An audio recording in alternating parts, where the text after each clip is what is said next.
extradition laws, and security expert also expressed disappointment in the fact that the Ghana amnesty program fell short, even though some 2,000 illegal firearms were destroyed. We have details of these headlines and many others coming up shortly. Stay with us.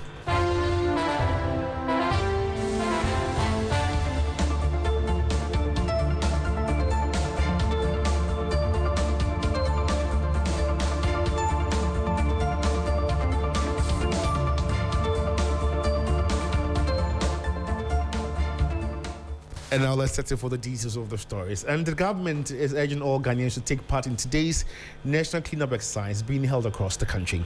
The exercise follows the heavy rains on June 29, which left behind a large amount of debris and highlighted the need for improved sanitation. Speaking to the media on Thursday, the Minister for Local Government, Chieftaincy and Religious Affairs, Ahmed Ibrahim, said all metropolitan, municipal and district assemblies must strictly enforce sanitation bylaws to ensure compliance. Let's listen to the Minister.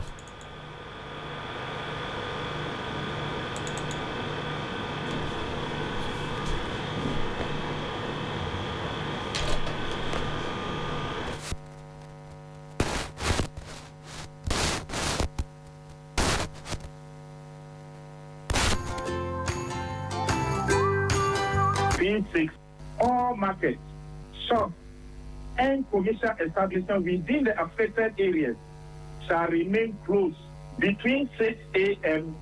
and 1 p.m.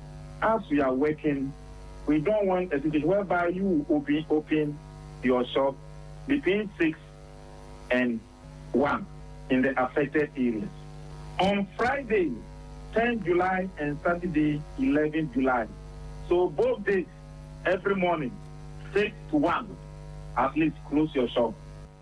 You heard the Minister for Local Government, Chieftaincy and Religious Affairs, Ahmed Ibrahim. Meanwhile, the Ghana Journalists Association, GJA, is demanding stronger action to address the country's recurring flood crisis. The president of the association, Albert Kwabena, urged all Ghanaians to fully participate in the two-day national cleanup exercise as part of efforts towards mitigating the floods.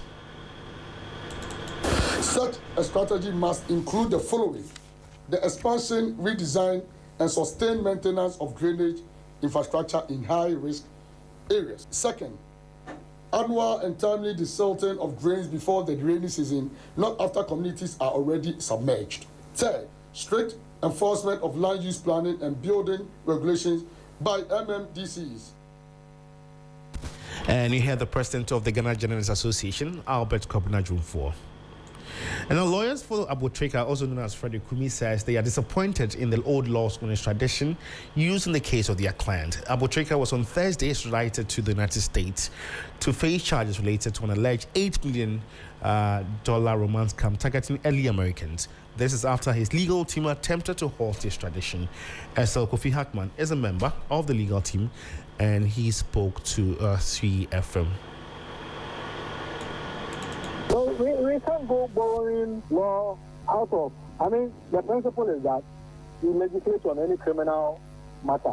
It can't be that one does an act, then you say it's criminal when you have not legislated upon it. Legislation does not take a retrospective effect, more particularly criminal matters. It can be, there are exceptions to it, but not criminal matters. When something is not a crime, you can't construe an act done in the past of a crime when you subsequently pass the law. And in this instance, all these two instruments, the Extradition Act, the Extradition Treaty, which was signed by our colonial masters. SL Kofi Hackman is a member of the legal team for Abu Trica. If you just tune in, you are listening to the morning news here on 3FM 92.7 in Morning News this morning. And security expert Emmanuel Cotton says the Ghana amnesty touted by the government as success failed to meet expectations. Over 2,000 illegal and unlicensed firearms and ammunition retrieved through the Ghana amnesty program and lawful enforcement operations, and obsolete state-owned weapons were destroyed on Thursday, July 9. Speaking on the hot edition, Emmanuel Cotton said the number falls far below the over 1 million light weapons still in circulation. And to be honest, I think the exercise didn't create enough awareness for Ghanaians to actually appreciate the dangers of holding illicit weapons. Beyond that, he spoke about the IGP talking about crime falling as a result of the armed amnesty. What statistics did the IGP give? To the best of my knowledge as an analyst, it's a long time we have seen any form of crime statistics coming from the police. And you heard security expert Emmanuel Kutin there. And now, Minister for Communication, Digital Technology and Innovation, Samuel Nete George, has received the Digital Terrestrial Television Committee's report on cost sharing. The committee was tasked to review the sector and deliver clear, evidence-based recommendations to guide future policy. Samuel Nete George announced that a white paper will be issued within 14 days, with all stakeholders engaged to build a transparent governance and operational framework. Take a listen to the sector minister. The report being presented today represents an important milestone. It marks the beginning of the next phase of the government's efforts to strengthen the governance and sustainability of our DTT platform. The ministry will carefully study the committee's findings and recommendations and engage the relevant stakeholders as appropriate before taking decisions on the implementation of the proposed measures.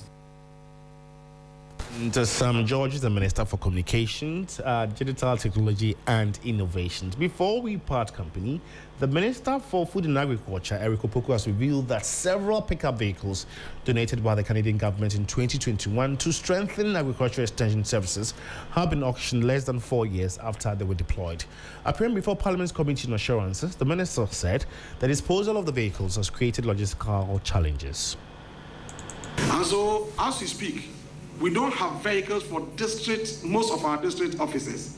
The motorbikes we are giving out is for extension service delivery.